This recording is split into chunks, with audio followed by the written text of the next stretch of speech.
Hello मेरे प्यारे प्यारे बच्चों, कैसे हो? सब बढ़िया, सब मौज। तो भैया आपका सीए फाउंडेशन का एग्जाम खत्म हो गया।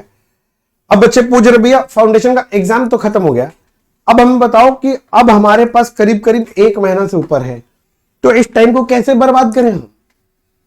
तुमको क्या बताना पड़ेगा कैसे बर्बाद करना है? अच्छा जोक सब बात छोड़ो, ये सब बात कि भैया ठीक है, अब सीए फाउंडेशन एग्जाम हो गया तो ये टाइम को यूटिलाइज कैसे करें भैया? तो भैया अगर सीधा सीधा पॉइंट पे, मुद्दे पे आके बात करते हैं, इधर उधर का बात नहीं करते, मुद्दे पे बात करते हैं। मैं उम्मीद करता हूं कि आप सबका एग्जाम अच्छा ही गया है। फिर भी अब सीए फाउंडेशन के बाद करें तो करें क्या? मेरा सीए का फाउंडेशन का एग्जाम हो गया, अब क्या करूं? तो भैया करूं तो क्या करूं? तो मैं बोलता हूं कि देखो, एग्जाम देने के बाद ना हमें ना 3 कैटेगरी के बच्चे मिल सकते हैं। मुझे पूछ रहे थे भैया क्या करूं क्या करूं मेरा ऐसा, तो मैं एनालाइज किया कि 3 कैटेगरी के बच्चे मिलते हैं। एक कैटेगरी की, पहले कैटेगरी की वो बच्चे हैं जिनका एग्जाम बहुत अच्छा गया और वो लोग श्योर हैं 100% कि उनका रिजल्ट क्लियर हो ही जाएगा। एक ऐसे बच्चे हैं जो डाउट में है, डाउट में मतलब 50-50% चांसेस लग रहा है, बोलो भैया क्लियर हो भी सकता है, नहीं भी हो सकता, ये थोड़ा सा मार्क्स मिल जाए ना तो क्लियर हो सकता है। और एक ऐसा है जो 100% श्योर है कि भैया उनका एग्जाम नहीं निकलेगा। तो 3 कैटेगरी के बच्चे मुझे मिले। अब किस कैटेगरी के बच्चे को क्या करना चाहिए, बड़े ध्यान सुनो, मैं पूरे डिटेल में बात करने वाला हूं, यहां पर पूरे डिटेल में समझाऊंगा जिससे आपका 1 मिनट भी वेस्ट ना हो। तो पहला बात करते हैं 3rd कैटेगरी के बच्चे जो श्योर हैं कि उनका एग्जाम नहीं निकलेगा। अगर आपका कोई भी कारण से एग्जाम ठीक नहीं हो और अगर आप श्योर हो कि भाई आपका एग्जाम नहीं निकलेगा, तो मेरा फर्स्ट एडवाइस यही है कि आप अपना पढ़ाई स्टार्ट कर दो।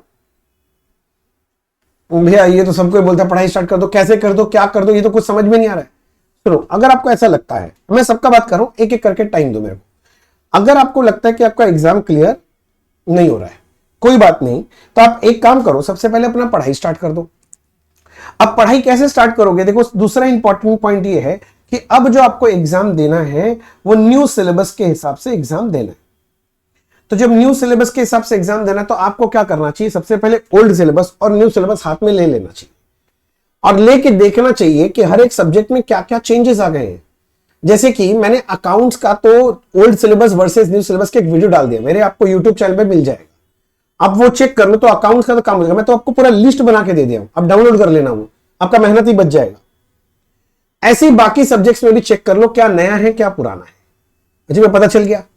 अब क्या करो, दिन का डिसाइड कर लो कितना घंटा पढ़ाई करोगे। फॉर एग्जाम्पल आपने डिसाइड किया कि भैया मैं 8 घंटा पढ़ाई भी दूंगा, देना ही पड़ेगा बच्चे, कोई चारा ही नहीं है आपके पास, क्योंकि अब अगला एग्जाम आपका मई जून में है, तो आपको तो पढ़ाई वैसे ही करना पड़ेगा। तो मान लो आप 8 घंटा अगर आप देने का सोच रहे हो, 8 आवर्स, तो मैं बोलूंगा इस 8 आवर्स को 2 पार्ट में तोड़, ठीक है ना, 2 पार्ट में। फॉर एग्जाम्पल 4 घंटा 4 घंटा तोड़ लिया। अब क्या करना है कि दिन में आपको कोई भी 2 सब्जेक्ट उठाना है, 2 सब्जेक्ट का डिसाइड, 2 से ज्यादा मत पढ़ना, नहीं तो एक्सीडेंट हो जाएगा। अब क्या करोगे कि एक पार्ट में जो एक सब्जेक्ट है, मान लो एक उठाया, तो उसमें जो पुराना पढ़ा हुआ है ना, ओल्ड, उसको रिवीजन करो, क्योंकि जो सेम रह गया है, जो सेम रह गया है उसको पहले रिवाइज करो। फॉर एग्जांपल आप अकाउंट्स उठाया, तो अकाउंट्स का एक ऐसा टॉपिक लो जो आपका पहले से पढ़ा हुआ है, उसको रिवाइज करो और बचा हुआ 4 घंटा में एक दूसरा सब्जेक्ट उठाओ, ठीक है ना। फॉर एग्जांपल आपने लॉ उठाया, उसमें क्या करो, जो न्यू टॉपिक ऐड हुआ है ना, उसका आप अपना पढ़ाई करो, क्लास कर लो, उसका क्लास करके उसको रिवाइज कर। अब 4 घंटा में मान लो एक क्लास कर लिया, 2 या 2.5 घंटे का, और उसको 1 से 1.5 घंटा में उसको रिवाइज कर। और इस तरह से करके अपना पढ़ाई चालू करके खत्म करने का प्रयास करो और कोशिश करो कि एग्जाम के 1 से 1.5 महीना पहले तक आपका काम हो जाए। मतलब जो पुराना सिलेबस का सेम है वो भी खत्म हो जाए और जो नया एडिशन हुआ है वो भी खत्म कर लो। और खत्म करके 1 से 1.5 महीना बचाओ और बचा के उसके बाद फिर ना आप पक्का से कोई ना कोई मॉक टेस्ट कहीं पर ज्वाइन करके दे लो। जैसे लास्ट टाइम अगर हमने कराया था, बहुत बच्चे दिए भी थे, 500+ स्टूडेंट्स हमारे साथ दिए थे, हमने तो फ्री में ऑर्गेनाइज करा दिया था। हाँ, जो लोग जुड़े थे उन लोगों को पता है बहुत बढ़िया से। तो आपको क्या करना चाहिए भैया, मॉक टेस्ट करना चाहिए और हर एक सब्जेक्ट का मॉक टेस्ट इन डिटेल्स दो। इससे क्या होगा, जब मॉक टेस्ट दोगे ना तो एक बार और रिवीजन भी हो जाएगा, राइटिंग प्रैक्टिस हो जाएगा, और अगर कोई चेक करके दे दे पेपर तो ये भी समझ में आएगा कि आप लिखने में क्या गलती कर रहे हो, आप अपने आप को इंप्रूव कर लो वहां पर। तो बात समझ में आ गया। तो जो बच्चों का ऐसा श्योर है कि क्लियर नहीं हो तो वो अपना पढ़ाई चालू कर दो। भैया सुनो ना, ये जो नया नया एडिशन है इसका चैप्टर्स में कैसे पढ़ूं, क्या करूं? तो भैया अगर आपको लग रहा है कि न्यू सिलेबस के लिए आपको क्लासेस चाहिए तो हमारी वेबसाइट में चले जाइए www.abhimanyu.agarwal.com। और मैं इस वीडियो का डिस्क्रिप्शन बॉक्स में भी दे देता हूं आपको अपना वेबसाइट का लिंक। आप वहां जाके हम लोग का जो क्लासेस है आप आराम से एनरोल करा लो और क्लासेस करके अपने आप को एट पार कर लो। जो भी गलती हो गया पुराना छोड़ो ना यार, छोड़ो, होता आता है कभी कभी गलती, बट अब ठीक से प्लान करो। अच्छा, हम लोग के साथ अगर आप प्लान करोगे तो हम लोग आपको क्लियर करवा देंगे, उसमें कोई दिक्कत नहीं है। अब दूसरा, कुछ ऐसे बच्चे हैं जिनका 50-50% है, बोले भैया क्लियर हो भी सकता है नहीं भी हो सकता है, तो ऐसे बच्चों को क्या करना चाहिए? तो जिनको लगता है क्लियर हो भी सकता है और क्लियर नहीं भी हो सकता है, ऐसे बच्चे क्या करें? तो ऐसे बच्चों से मैं बोलूंगा कि भैया आपको करना क्या चाहिए, आपको रिवीजन स्टार्ट कर देना चाहिए वापस से अपने सब्जेक्ट्स का। अभी और कुछ नया मत पढ़ना। अब रिवीजन में क्या करोगे, आप लोग जो पुराना पढ़ाई कर रखे हो, जो कॉमन है, जो पुराने सिलेबस में भी था, नए सिलेबस में भी जो कॉमन है, उनका पूरा रिवीजन करो। नया मत पढ़ो। अभी नया जो एडिशन हुआ मैं नहीं बोलूंगा अभी पढ़ो, मत पढ़ो अभी, क्योंकि क्यों एक्स्ट्रा भी क्यों पढ़ना? अभी टारगेट एक रखो कि जो तुम्हारे अभी एग्जाम आने के जितना टाइम है ना, उसके अंदर पूरा रिवीजन कर लो जो पुराना और नया में कॉमन है। नया कुछ मत पढ़ो।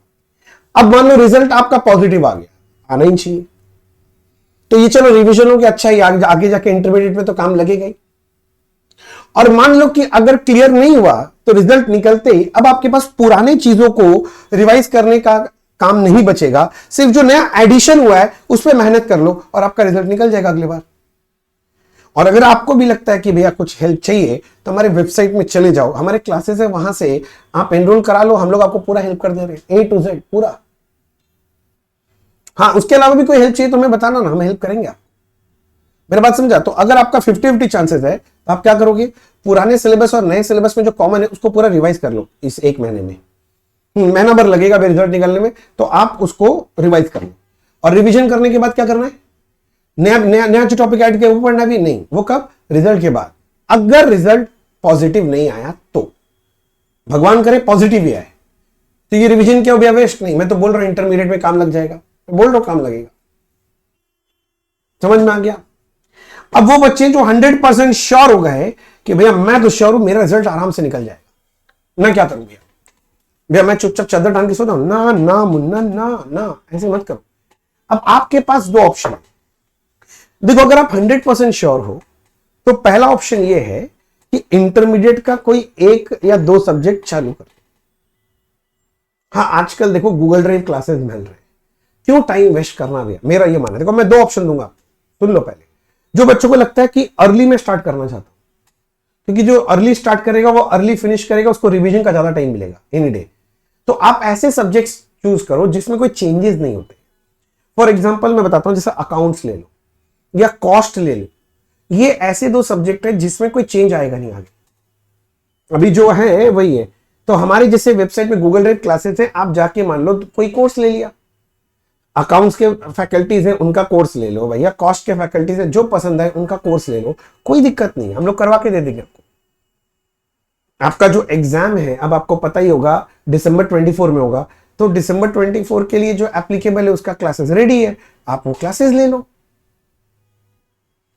भैया अगर मेरे को भी पढ़ाई शुरू करने का मन नहीं है तो फिर बताओ ये क्या करूं, मैं सो के बताऊं? नहीं, मैं सो के क्यों, देखो थोड़ा सा रेस्ट वेस्ट ले लो, थोड़ा घूम फिर लो, तुम लोग पहले 2-4 दिन रेस्ट कर लो, उसके बाद क्या करो, इस टाइम को वेस्ट मत करो, कुछ चीजें इसमें रिवाइज कर लो भैया। क्या क्या क्या रिवाइज नहीं, एक्चुअली नया चीज सीख लो।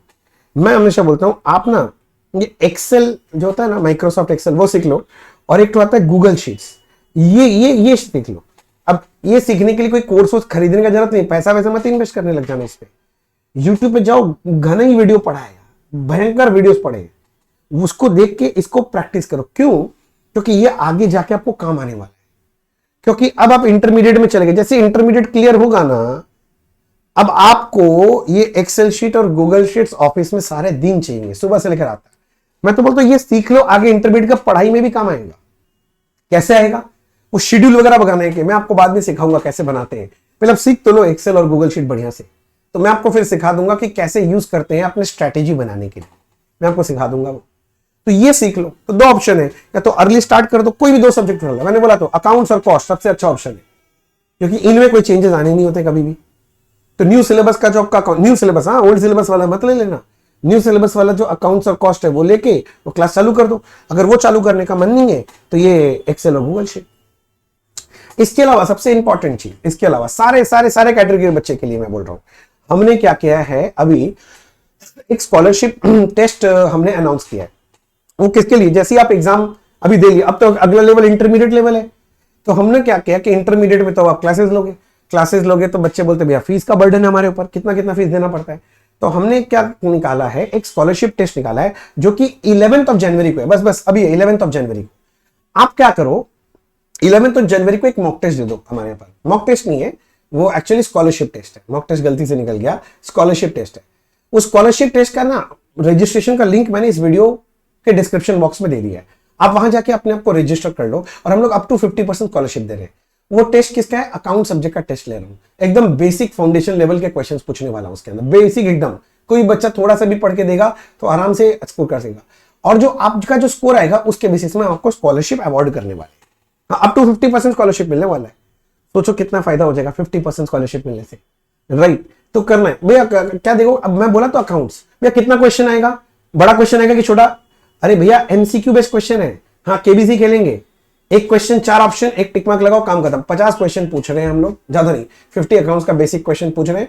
आप उसको टेस्ट को दो आराम से, 11 जनवरी को दे देना, ठीक है ना। टेस्ट 11 जनवरी को है, तो डिस्क्रिप्शन बॉक्स में रजिस्ट्रेशन का लिंक है, आप अपने आप को रजिस्टर कर लो, ठीक है ना। वो रजिस्टर करके वो एग्जाम दो। अगर आपको लगता है 100% आप श्योर इंटरमीडिएट में जा रहे हो तो भी दो, अगर आपका 50-50 चांसेस है तो भी दो, आपके लिए बहुत फायदा है, क्योंकि इंटरमीडिएट में जाके आपको बहुत फायदा हो जाएगा, स्कॉलरशिप मिल जाएगा।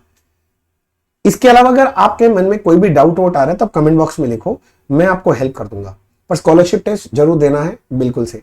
इसके अलावा भी और कोई भी डाउट है तो कमेंट बॉक्स में लिखो, मैं आपको रिप्लाई करूंगा। कोई पॉइंट समझ में नहीं आ रहा है या कुछ प्लान करने में असुविधा हो रहा है तो मुझे बताओ, मैं जरूर हेल्प करूंगा।